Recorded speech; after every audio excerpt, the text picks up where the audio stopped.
types of people that'll hang out and stuff like that. Groups, I see them every day. They'll argue and fight and argue and almost come to blows every single day. But in 10 minutes, they're back hugging, oh, buddy, buddy, buddy, you know, and everything like that. And you see it every day, so you know what's going to happen and everything there.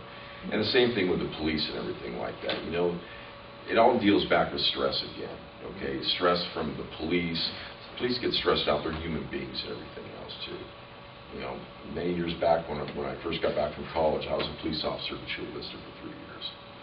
But I got shot 3 times, and it makes you a little bit wary of there are other things out there that you want to pursue. Some other things out there. So I think a lot of it, again, has to do with the groups that you hang out. You have your goods and you have your bads, and you have your peer pressure and you have everything else. But for those of us that want to try to get ahead and maybe get back to where we once had lives, we're going to choose to hang out with people that are going to help us. They're not going to hinder us. So we want to hang out with a positive type of people, and that's why I still have my friends that drink and that do drugs, and they'll sit right there and do them right next to me and stuff. But I choose that. Okay, I accept them for who they are, and I know how their behavior is going to be after a few years or this or that. Yet they're still a decent enough person to where I'll still choose to sit there and hang around with them and stuff there, to a certain point. But that's the type of groupings and pairings you get out there. You have to make allowances. You're not going to like everything about everybody. Nobody does. You know, so you have to make allowances. You give and you take, just like a marriage, just like anything else out there. It has to be 50-50. Or else one person putting out more than the other is not going to do it. You have to be equal and everything there. Well, I don't know how much you know about me, but anyway, my best friend, Donnie Brennan, I met him at the VA hospital. He was a Vietnam vet, and we hit it off pretty good to start with, and then I told him about me living downtown San Diego and how bad it was and what was going on down there, you know. Like with people, I've seen people get the shopping carts stolen, stuff turned over and strode out. I've seen people go by there and break out people's windows and steal their stuff in the car. But I was telling Donnie about that, and he was homeless at the time out in La Mesa. And he said, well, why don't you come out here to La Mesa? So I moved out there with Donnie, and Donnie knew a lot of people there, and then we got to meet some of the business owners. And so me and Donnie we often, if somebody didn't see us together, they'd say, well, where's Donnie at? Or where's Rufus at? They didn't call us brothers, you know.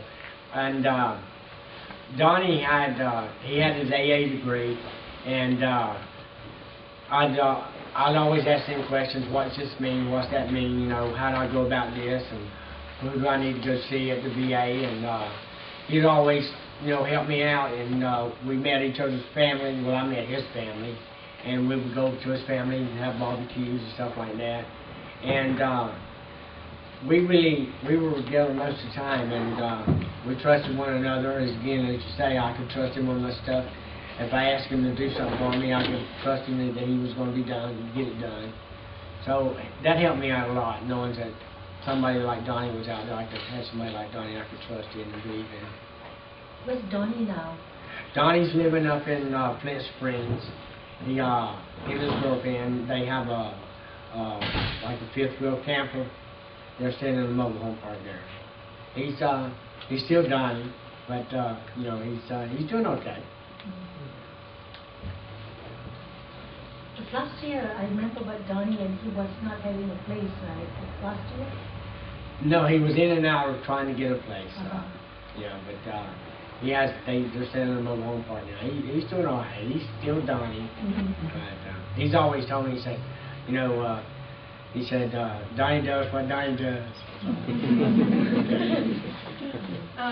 So I know another thing that we had talked about was, so what is it when you're on the street and you said a lot of people, they just walk by, they don't even acknowledge you. Like, what keeps you going during that? Well, you know what? I think one thing, you know, I'm not one to give up. I'm just not going to give up. I refuse to give up. And you know, I've had to adapt to so many different changes, the way in lives out there, where I sleep at, how I sleep, and you know, And with the cops, you know, when they come around and want to run me here, I try to say, you know, let's make a deal here. You know, I try to negotiate with you. Come on, now, son. But you know, and work, I have a good work ethic. You know, when I was 16 years old, I quit school for the first time.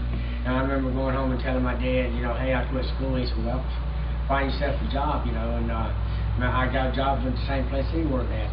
And you know, and I got faith. I mean, I try to believe. You know, I guess I'm moderately, you know, optimistic.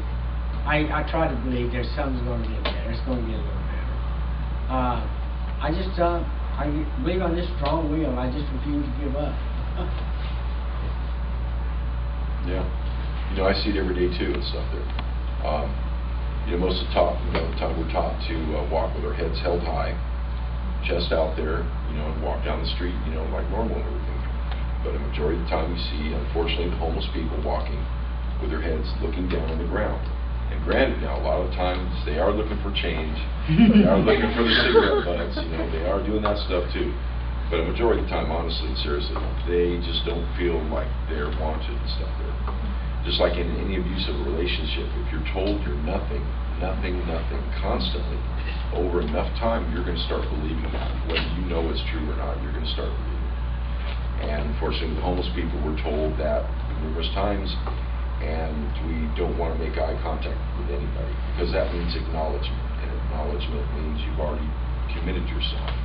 That means just to the act of saying hello to the person or anything there. So unfortunately, a lot of times they just, you know, you're told enough, you know, you don't want to be seen, blah, blah, blah, so they will look down with their eyes down. They feel lower class, they feel like a second-class person and stuff there.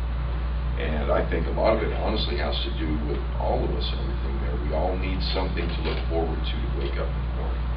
We all need something to get us out of that bed, to get us going and to do something and stuff, to feel like you're worth something, to feel like you're needed and everything there. And unfortunately, sometimes being homeless and stuff, you don't have that. You have nothing to look forward to every morning. You can go out and you can job search, you can go out and do all this other stuff, but once you're rejected time and time and time again, you only half-heartedly do things. And then once you get into that trap and everything like that, then you're pretty much, you know, going to stay in the existence that you're in, unfortunately. So it takes a lot of determination to get out there and stuff like that, to be amongst people, you know. You know, we get clothes and we get other things like that, but, you know, not the same attire as what, you know, is perceived with the general public and stuff.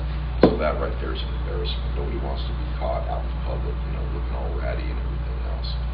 A lot of times, you know, you see people that just don't care anymore. Unfortunately, they've already given up. They're already acknowledging defeat, and they're just going to stay right where they're at. So what's keeping you going? Honestly, I've met some really nice people out there. I mean, you'd be surprised. Like I said, I was on one side of the coin, and you never thought you were going to be on the other side of the coin. You see things as packages. You'll see that nice, pretty package, and you're thinking automatically, well, there's going to be something extra special in there, because that package is decorated so nicely and so pretty.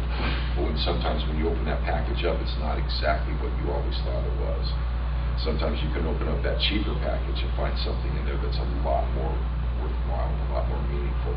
And that's the same with the homeless person. That's the same with you and me and everybody else.